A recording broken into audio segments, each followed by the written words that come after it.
मैं Vijay Kumar VS chemistry classes में आपका हार्दिक अभिनंदन करता हूं। लास्ट वीडियो में हमने बताया था resistance, specific conductivity, molar conductivity, equivalent conductivity, conductance and resistivity, और इसके ऊपर न्यूमेरिकल भी हमने सिखाया था। आज के वीडियो में हम लोग आगे बढ़ रहे हैं। आज सीखेंगे हम लोग कोहलाज लॉ के बारे में। तो कोहलाज लॉ ये 1875 में ये कोहलाज साहब ने, वैज्ञानिक ने एक लॉ को दिया था। इनके अनुसार कि किसी मोलर कंडक्टिविटी का इनफाइनाइट डायल्यूशन उसके sum of the molar conductance of cation और मोलर कंडक्टेंस ऑफ एनायन के बराबर होता है। और इसी के आधार पर इन्होंने इस तरह का लॉ दिया, जिसे हम लोग देखें बेटा इंग्लिश में, कि we know that molar conductivity lambda m of electrolyte increases with dilution till limiting value lambda m infinity is obtained at infinite dilution। यानी कि किसी भी इलेक्ट्रोलाइट का मोलर कंडक्टिविटी डाइल्यूशन करने पर बढ़ता जाता है और यह वहाँ तक जाकर रुकता है जहाँ पर limiting value lambda m infinity का प्राप्त हो जाता है। इस अवस्था में हम लोग क्या देखते हैं, at this point the positive and negative ions may be thought of essentially independent of each other. एक दूसरे से क्या होते हैं कि कटायन और अनायन अलग अलग रहते हैं। तो क्या कहेंगे, we know that molar conductivity lambda m of electrolyte increases with dilution till limiting value lambda m infinity is obtained at infinite dilution. In this point, the positive and negative ions may be thought of essentially independent of each other. In 1875, the scientist Kohlaz gave a generalization known as Kohlaz law. According to Kohlaz law, कि the molar conductivity of solution, main theme हमारा यही है, इन्हीं का definition,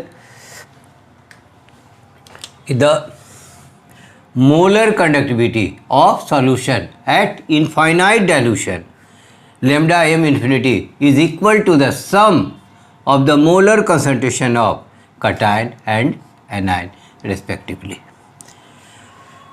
That is, lambda m infinity is equal to v lambda positive infinity plus lambda molar negative infinite, where v plus and v minus are the number of cation and anion per formula, and lambda plus infinity and lambda minus infinity are the molar concentration of cation and anion। और इसी के आधार पर हम लोग इसमें calculation हम लोग कैसे करते हैं, इसको हम लोग देखें। अब आगे हम लोग देखें तो इसका क्या है, लॉ क्या हुआ। According to Kohlaz law, the molar conductivity of solution at infinite dilution lambda m infinity is equal to the sum of the molar concentration of cation and anion। तो यहाँ पर क्या दिया बेटा, lambda m infinity is equal to v lambda plus infinity plus v lambda negative infinity, where v plus and v minus are the number of cation and anions. यानी एक भी cation हो सकते हैं, दो कटायन हो सकते हैं, तीन कटायन हो सकते हैं। उसी तरह जितना अगर एक कटायन है तो दो एनायन हो सकते हैं, तीन एनायन हो सकते हैं। तो ये कहता है where V plus and V minus are the number of cation and anion per formula of electrolyte, and lambda positive infinity and lambda negative infinity are the molar concentration of cation and anions at infinite dilution। Infinite dilution।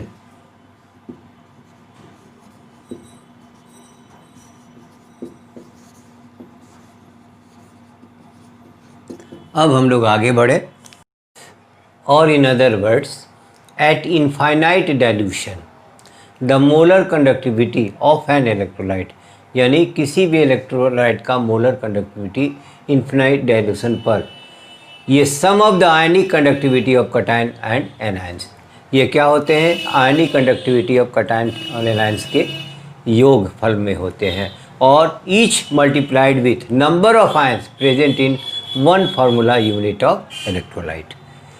इसका अर्थ क्या हुआ कि अगर मेरे पास दोनों ion यानी cation और एनायन सेम है तो उसमें मल्टीप्लिकेशन नहीं होगा, लेकिन अगर डिफरेंट है तो उसमें मल्टीप्लिकेशन हम लोग करेंगे।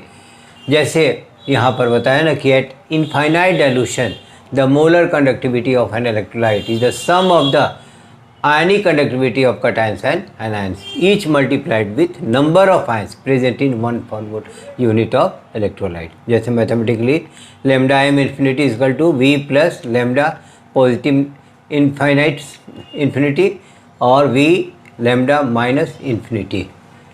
जैसे one formula unit of NaCl हम लोग देखें, NaCl furnishes as Cl ion और सोडियम आयन। कैसे हमने तोड़ा? तो NaCl ionises as Na plus Cl minus. तब क्या कहेंगे? Therefore lambda M infinity NaCl is equal to lambda sodium ion infinity plus lambda chloride ion infinity.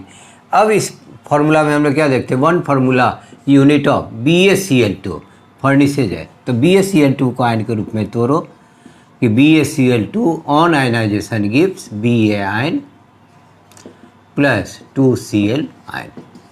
Therefore one formula unit of BaCl2 furnishes as 1 Ba ion and 2 Cl ion, that is lambda m infinity BaCl2 is equal to lambda Ba plus infinity plus 2।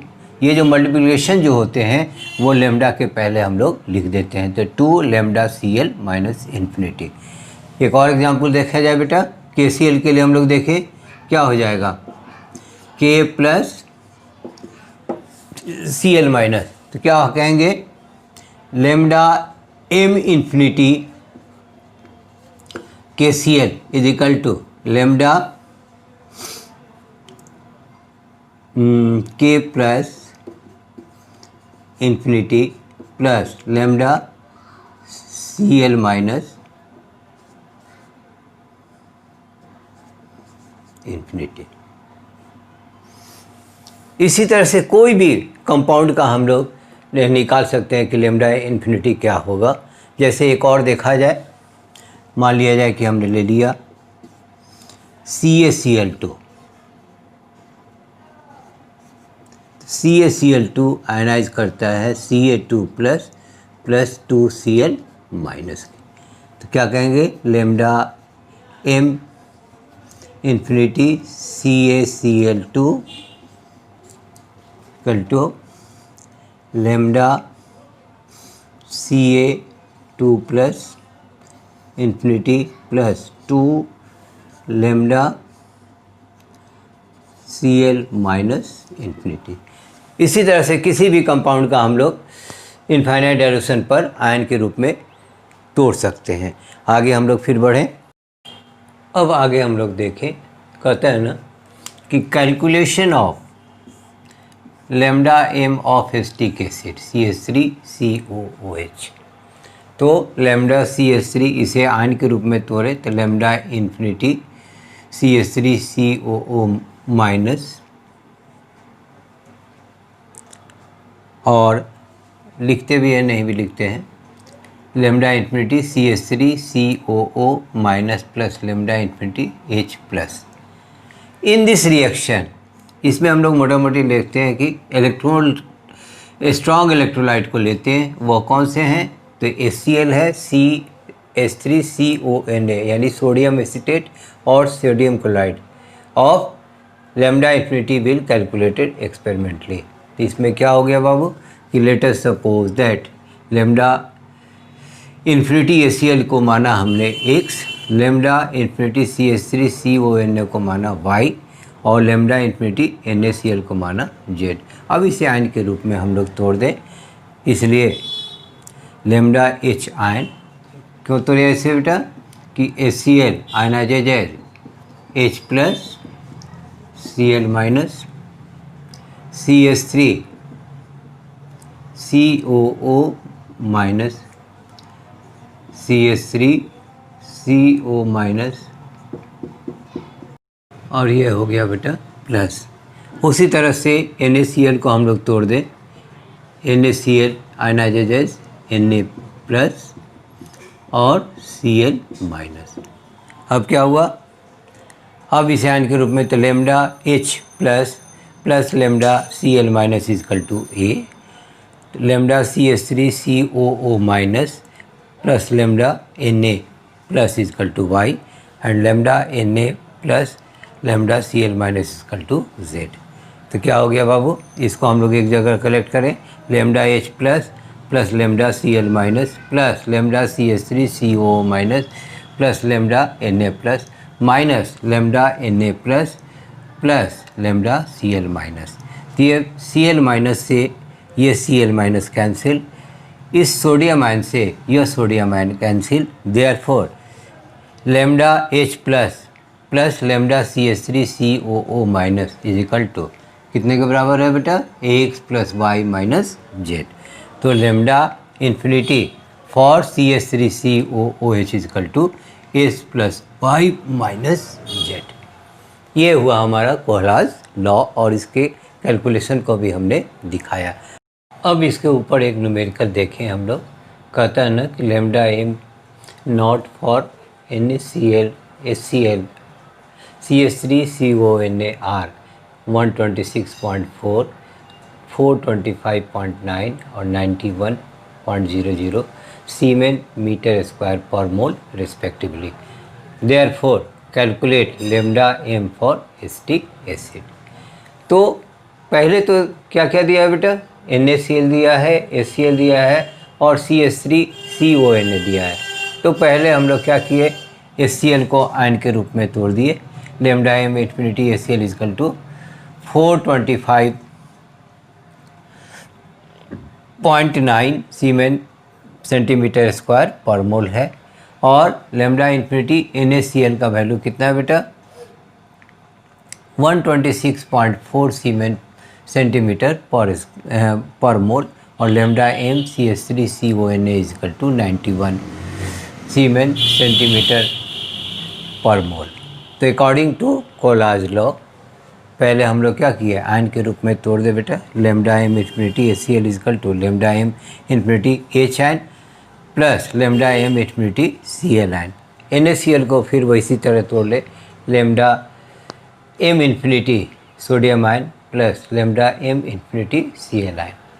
तो lambda M infinity CH3CONa is equal to lambda M infinity CH3CON minus और lambda M plus sodium ion. और lambda M acetic acid का क्या होगा बेटा कि lambda infinity CH3COO minus lambda M CH ion. तो यह कितने के बराबर हो गया, तो लेमडा एम CH3COO माइनस और Na, इस पहले ये आ गया lambda M sodium ion plus lambda M H ion plus lambda N Cl minus और माइनस हो गया बेटा lambda M infinity sodium ion plus lambda M infinity Cl minus.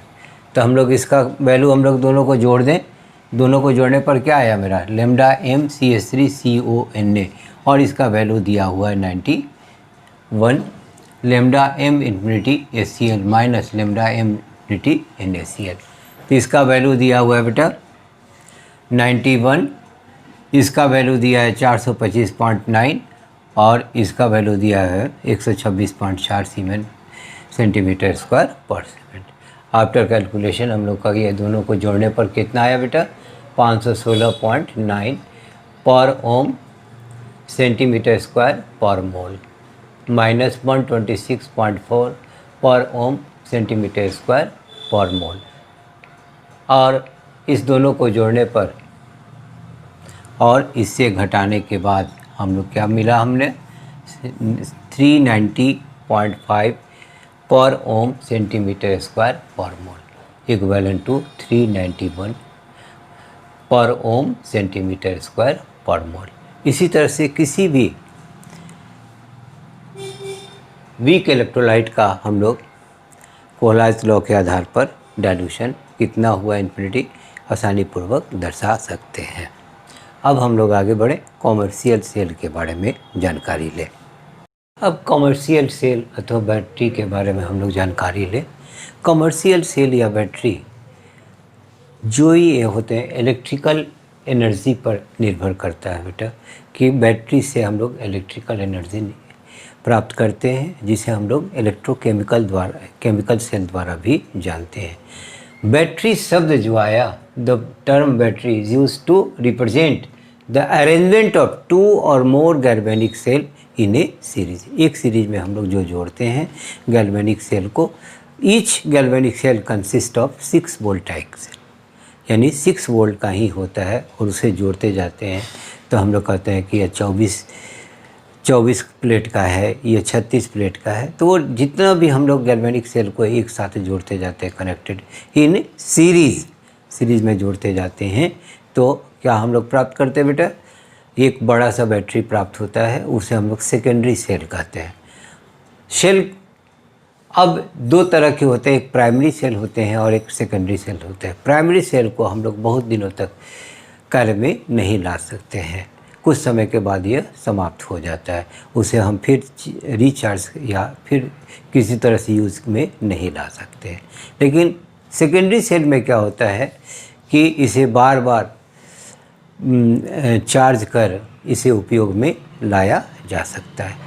तो क्या कहता है बेटा, कॉमर्शियल सेल और बैटरीज में कि any cell or battery that we imply as a source of electrical energy is basically an electrochemical cell. The term battery is used to represent the arrangement of 2 or more galvanic cell connected in a series. कि 2 या 2 से अधिक galvanic cell को हम लोग एक साथ series में कनेक्ट करते हैं, और the galvanic cell can be broadly classified into 2 categories. पहला हो गया बेटा प्राइमरी सेल और दूसरा हो गया बेटा सेकेंडरी सेल। अब प्राइमरी सेल और सेकेंडरी सेल हमने देखा, ये 2 कैटेगरी के होते हैं। प्राइमरी सेल में हम लोग क्या देखते हैं कि इसे बहुत दिनों तक यूज में नहीं रख सकता है, कुछ समय के बाद ये क्या हो जाता है, समाप्त हो जाता है। तो ये कहता है ना कि primary cell, this type of cells becomes dead, कि उस समय के बाद यह डेड हो जाता है, over a period of time when the reaction stop, they can not be recharge. अब इसे न रिचार्ज कर सकते हैं या न हमें यूज़ में इसे बार बार ला सकते हैं। तो प्राइमरी सेल में हमने क्या देखा कि इस प्राइमरी सेल को हम लोग अधिक समय तक उपयोग में नहीं ला सकते हैं, कि उस समय के बाद यह क्या होता है, डेड होता है। कब डेड होगा, जब दोनों के बीच में जो रिएक्शन जो होते हैं, कैथोड और एनोड के बीच में जो रिएक्शन जो होते हैं, उसे मोटा मोटी यही समझ ले कि रिएक्शन जैसे जैसे वो ख़त्म होता जाता है, वो सेल प्राइमरी सेल समाप्त होते जाता है, और प्राइमरी सेल को बार बार हम रिचार्ज कर सकते हैं और न कार्य में ला सकते हैं, जैसे ड्राई सेल है और मरकरी सेल है। तो हम लोग प्राइमरी सेल में एक सिंपल सा एग्जांपल लेते हैं कि एक बैटरी हम लोग जो टॉर्च में लगाते हैं, आप देखते हैं कि अगर यूज़ नहीं करें तो भी हम लोग क्या प्राप्त होता है बेटा, कि कुछ समय के बाद वो बैटरी डेड हो जाता है। अब उसे चाहें कि हम लोग यूज़ में लाएं तो भी वो संभव नहीं होता है। तो इस तरह के सेल को हम लोग प्राइमरी सेल कहते हैं, और प्राइमरी सेल का एग्जांपल है ड्राई सेल और मरकरी सेल ना। तो प्राइमरी सेल की this type of cell becomes dead over a period of time when the reaction stops, they cannot be charged, recharged or used again. Example है इसका dry cell और mercury cell. ज़्यादातर हम लोग camera में use जो करते हैं या मोबाइल में यूज़ करते हैं, तो उसमें क्या होता है कि कैमरे वाले को हम बार बार यूज़ में मरकरी सेल हम लोग लेते यूज़ करते हैं। तो मरकरी सेल को हम लोग कभी भी बार बार उसे चार्ज नहीं कर पाते हैं, एक बार जब वो डेड हो जाता है फिर उस पर कोई क्रिया नहीं होती है। यहाँ पर ड्राई सेल में हम लोग अब देखें, एग्जांपल में हम लोग देखें, एक एग्जांपल हमने ड्राई सेल का लिया था कि टॉर्च में, कि टॉर्च में जो बैटरी हम लोग लगाते हैं, आप टॉर्च यूज़ करें या ना करें, कुछ समय के बाद वो क्या होता है, लाइफ उसका ख़त्म हो जाता है, यानी बैटरी चार्ज नहीं रहता है, वो क्या होता है, डिस्चार्ज हो जाता है। तो उसी के आधार पर ड्राई सेल आया। यह कम्पैक्ट फॉर्म है लेक्लांचे सेल का। तो ये कहता है ना कि dry cell it is a compact form of Leclanche cell known after this discover. ये किसने डिस्कवर किया था? तो लेक्लांचे साहब ने किया था, इसलिए इसका नाम क्या पड़ा कि it is a compact form of Leclanche cell known after this its discovery. In this cell, anode consist of zinc container. ये जो कंटेनर जो होते हैं वो क्या होते हैं बेटा? जिंक के होते हैं और ये एनोड की तरह कार्य करते हैं, जबकि कैथोड जो होते हैं वो ग्रेफाइट रॉड के होते हैं और इनके बीच यानी सराउंडेड बाई पाउडर्ड MnO2, इसके बीच भरा रहता है पाउडर MnO2 एवं कार्बन भरे रहते हैं। तो क्या कहेंगे?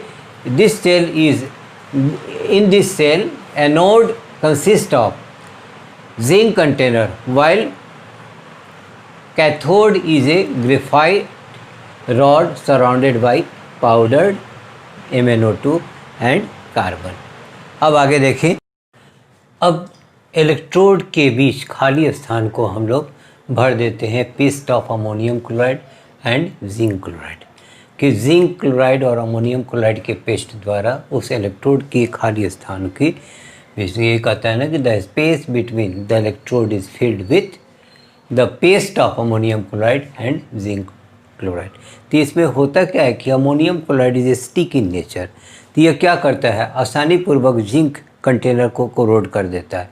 तो कुछ दिन के बाद देखोगे कि बैटरी जो टॉर्च वगैरह में यूज़ करते हैं वो छिद्र छिद्र होकर ऊपर एक ग्रीन जैसा निकल जाता है। वो कारण क्या है बेटा? कि वो रिएक्शन किया और जिंक प्लेट को क्या कर दिया? कोरोड कर दिया। कोरोड मीन्स मैंने छिद्रयुक्त बना देता है और धीरे धीरे बैटरी कार्य करना अपना बंद कर देता है। ये कहता है ना कि क्यों होता है? The space between electrode is filled with the paste of ammonium chloride and zinc chloride. The reaction takes place. Solid state में जो जिंक है अमोनिया के साथ रिएक्शन कर ये बनाता है complex ion tetraammine zinc 2+, tetraammine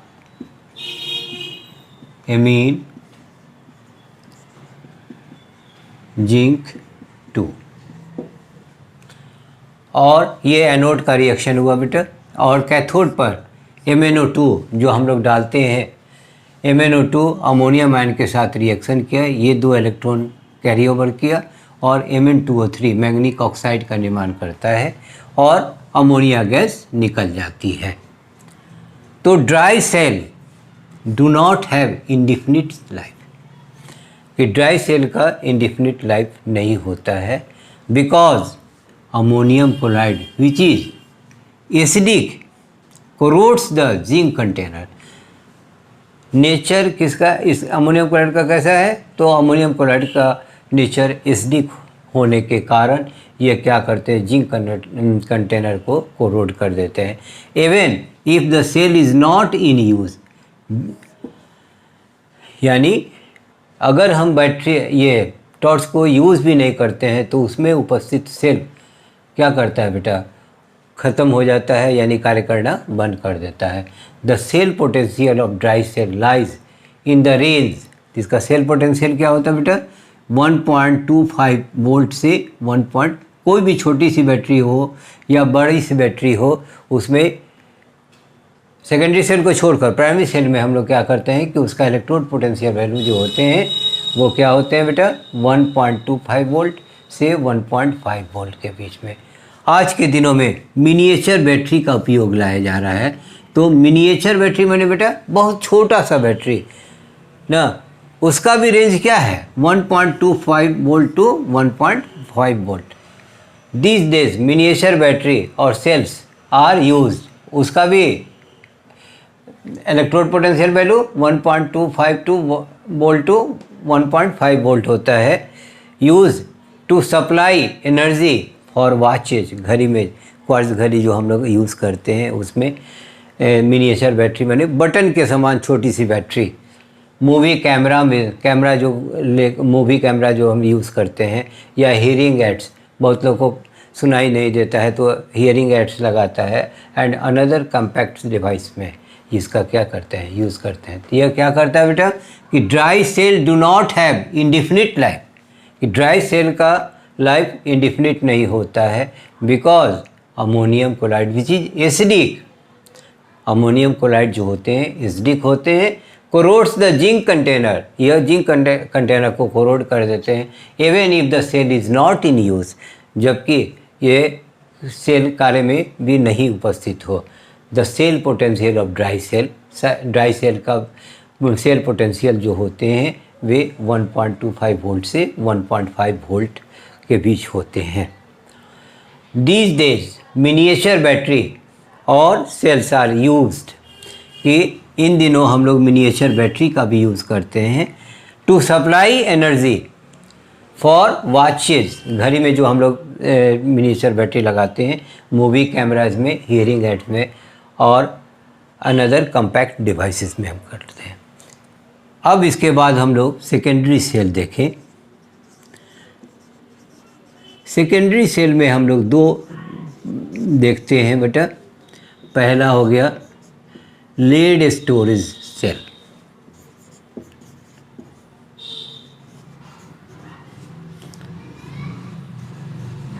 और दूसरा हो गया बेटा निकेल कैडमियम स्टोरेज सेल।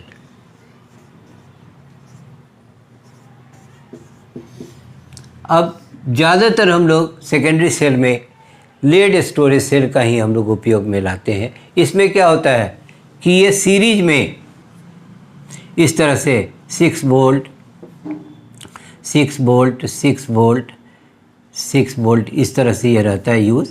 तो ये सब को जोड़कर कितने हो जाते हैं, 24 वोल्ट हो जाता है। इसी को हम लोग कहते हैं कि 24 प्लेट है हमारा ना।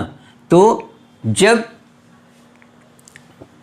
लेक्लांचे सेल को सीरीज में हम लोग जोड़ते जाते हैं और इस सीरीज में लेक्लांचे सेल का इलेक्ट्रोड पोटेंशियल वैल्यू क्या होता है, तो 6 वोल्ट ही होते हैं, और इसे हम लोग एक साथ कनेक्ट करते हैं सीरीज में, तो हम लोग क्या पाते हैं कि ये 24 वोल्ट या 24 प्लेट का ये बैटरी हमारा तैयार हो गया।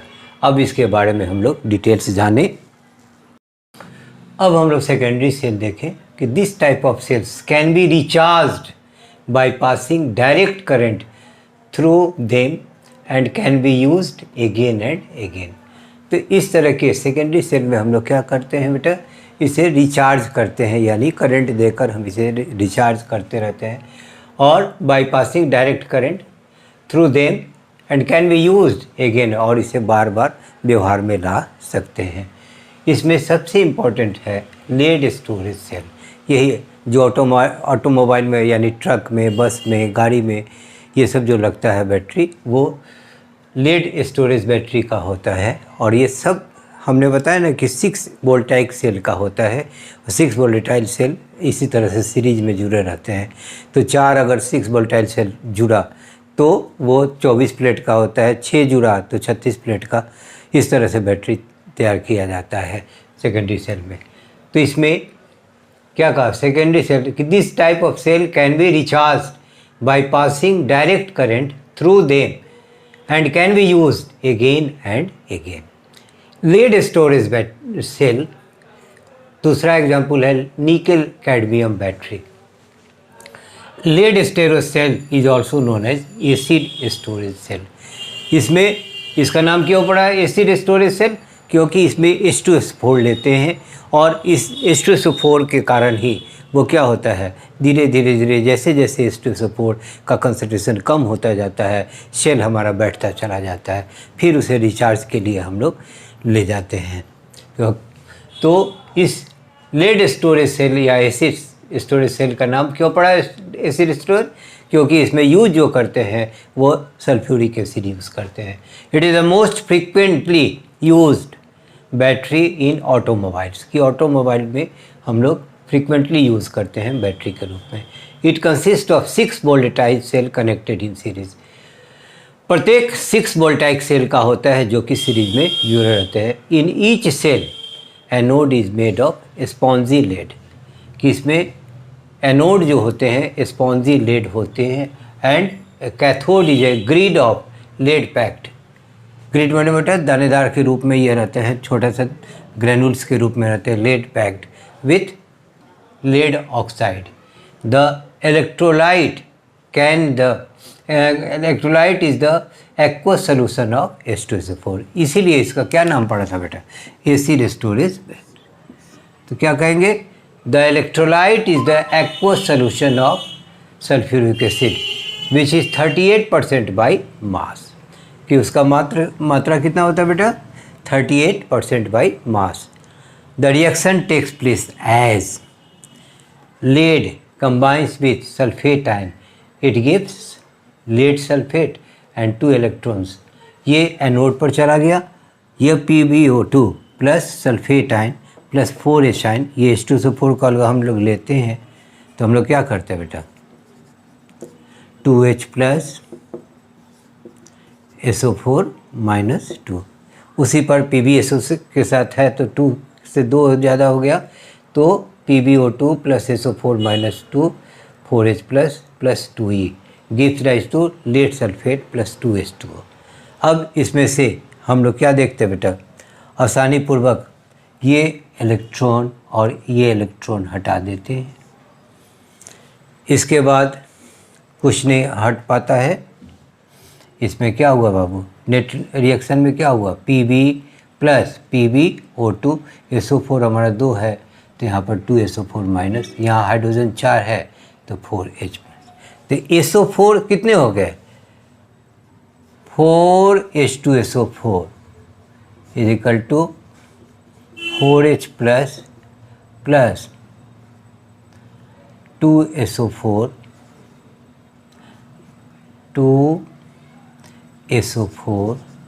माइनस 2, तो 2 दूनी 4, ये 4 निकल जाते हैं, तो यहाँ पर भी ये 2 से ही कर लें तो भी काम हमारा चल जाता है। तो हाइड्रोजन की संख्या यहाँ 4 होती है और सल्फेट आयन की संख्या 4 होती है, तो ये कट गया, तो नेट रिएक्शन क्या हुआ बेटा, Pb plus PbO2 plus 2SO4 minus है और 4H plus gives rise to PbSO4 plus 2H2O। तो ये हो गया हमारा सेकेंडरी सेल। आगे हम लोग देखें, अब सेकेंडरी सेल में हम लोग क्या देखते हैं कि जब सेकेंडरी सेल कार्य में रहता है तो कंसंट्रेशन ऑफ H2SO4 डिक्रीज, यानी H2SO4 का कंसंट्रेशन घटता जाता है सल्फेट के रूप में, और ये प्रेसिपिटेट हो जाता है लेड सल्फेट के रूप में। With decrease in the concentration of H2SO4 the density of solution also decrease. जैसे जैसे कंसंट्रेशन H2SO4 का घटता जाएगा, इसकी डेंसिटी सॉल्यूशन की डेंसिटी भी घटती जाएगी।